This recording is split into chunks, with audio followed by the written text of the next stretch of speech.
All right, my friends. So since I had posted probably almost a year and a half ago now, the simplest retirement plan ever, I'm going to share with you how simple this is while I'm taking old Poopy for a walk there. Did you see him? Can you see old? There you go. Pablo, look. All right, so I've had a number of people lately.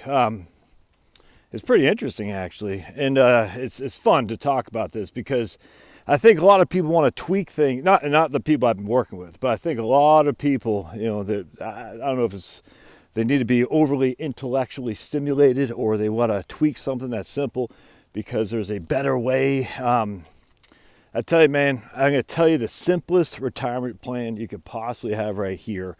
I'll probably do the whiteboard as well, but just while I'm yapping and taking old Pablo, and this will be kind of like an update. It's just the old-fashioned 2-bucket barbell. It's literally this simple. So I was talking to a company today. Well, they have like $400,000, I think, something like that. I said, man, what you should do is you put $100,000 in Ginnie Mae, VFIIX, and you put $300,000 in Wellington Income Fund. It's literally that simple. Now, he had to go to T. Rowe Price for some reason. I can't remember. So T. Rowe Price has a balanced T. Rowe Price Balance Fund, which is almost identical to Wellington. It's been around since 1939. In terms of the last 10 years, Wellington has beaten it performance-wise, but from a risk-reward, I haven't looked much into it other than just the Wellington did a little bit better for 10 years. I don't know what it's done relative to Wellington since 1932, which is when Wellington came out. I think 32, 34, I think 32.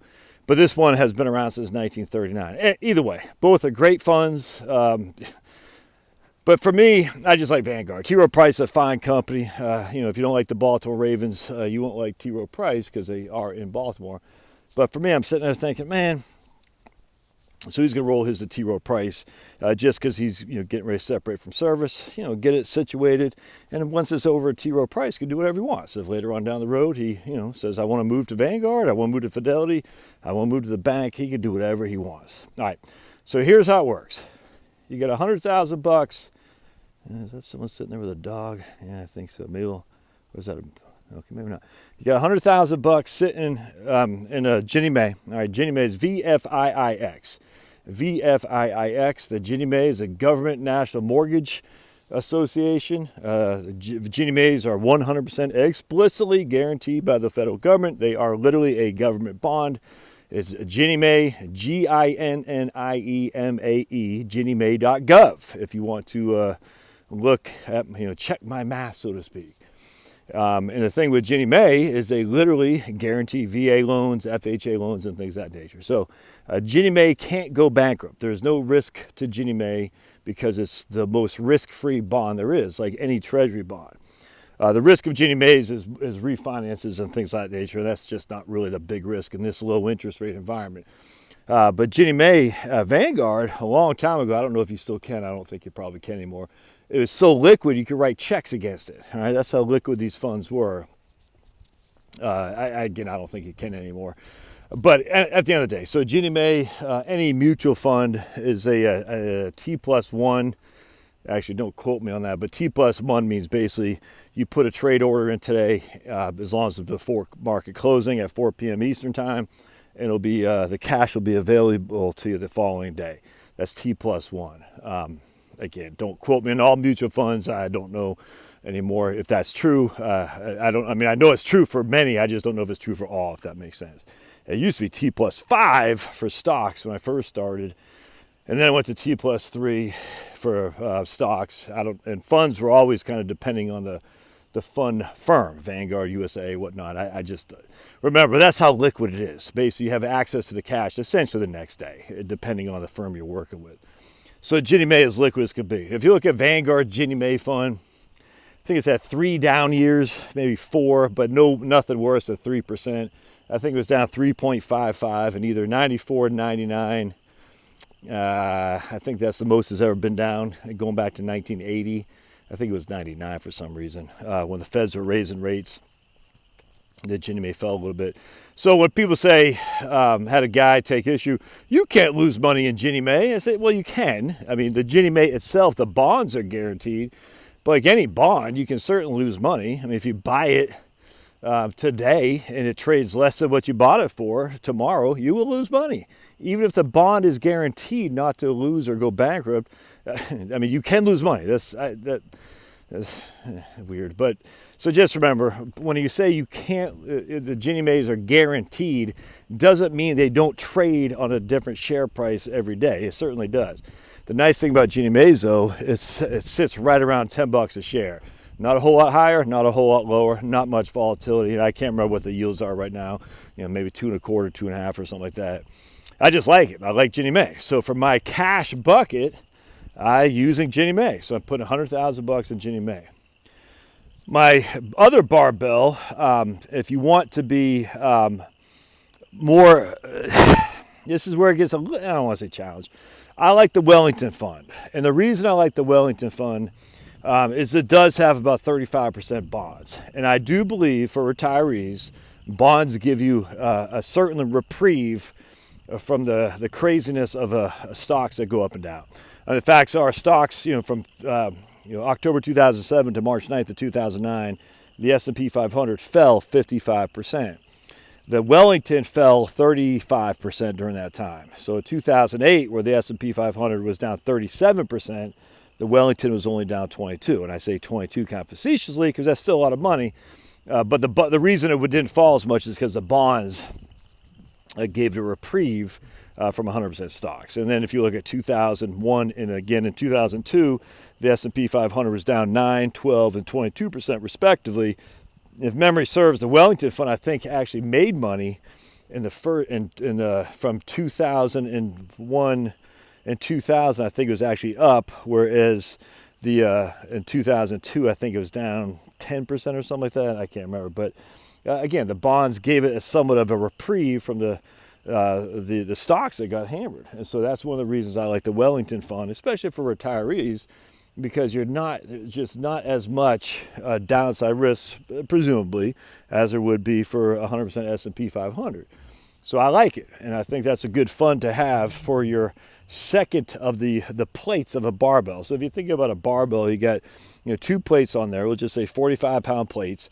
One consists of say $1 for every 3 in the second plate. So you got the plate 1 is your Ginnie Mae fund or your CDs, whatever you want to do, or even cash. If you got a credit union, you got your share savings accounts, whatnot. If you got CDs, you can do CDs. If you got Ginnie Mae, you can do Ginnie Mae, whatever. So you got $1 essentially on the plate on the left-hand side, and then you got $3 on the plate on the right-hand side, which Wellington fund is, in my opinion, perfect.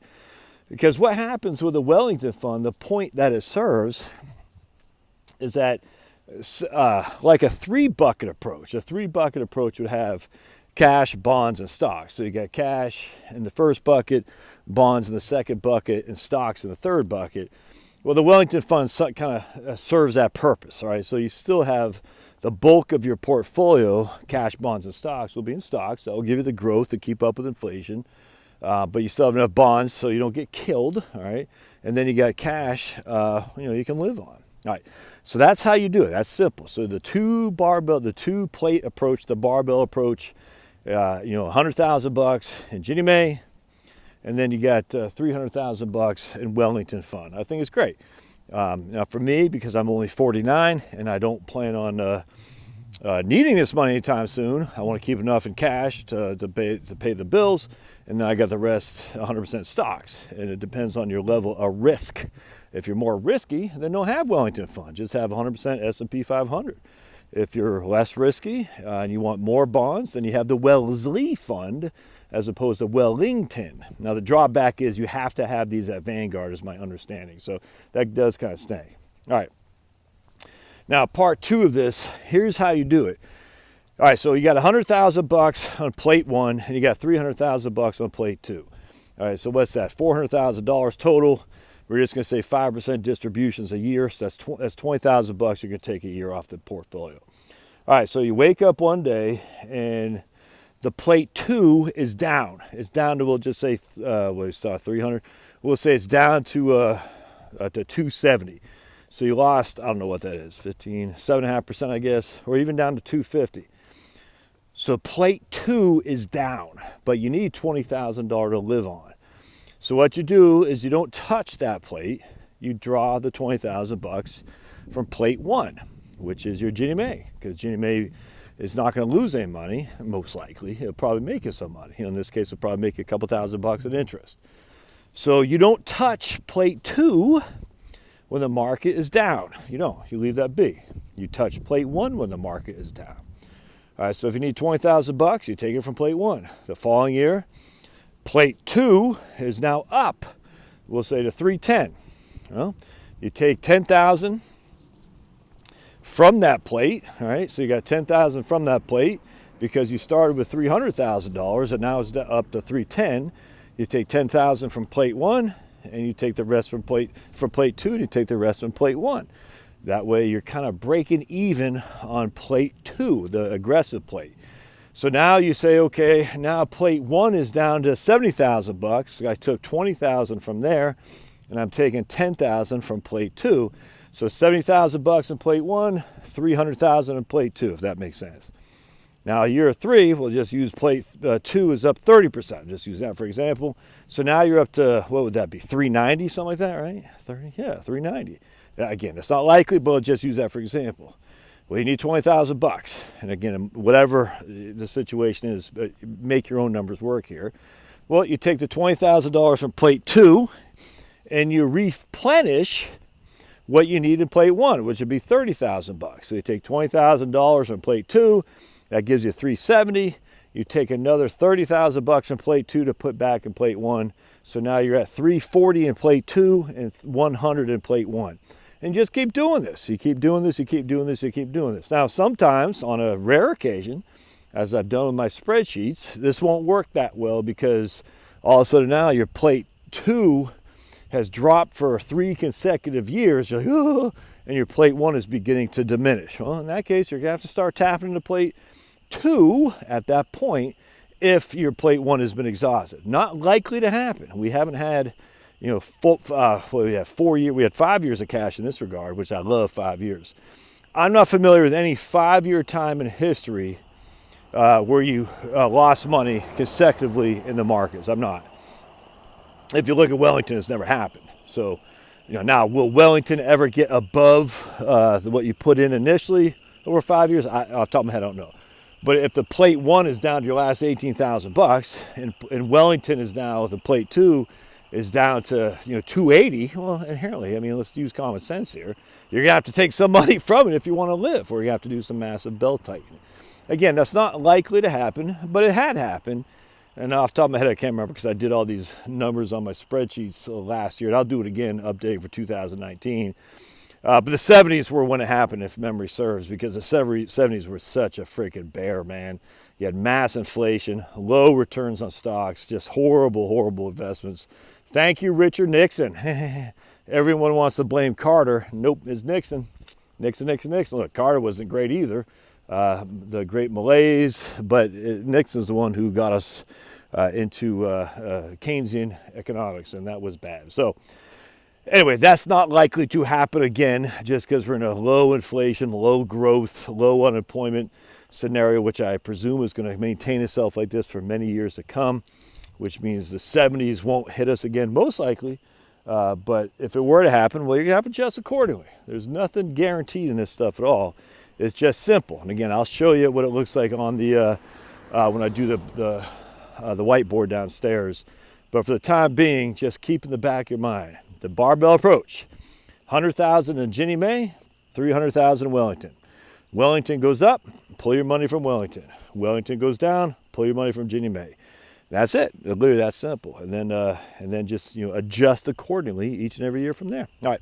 Hope this helps. Stay tuned. We'll do some more on this in the coming days because I think it's pretty interesting. All right, we'll see. If you want to post comments, I'd love to hear your comments. Keep it simple, stupid, man. That's the whole point of this. Keep it simple, stupid. See ya.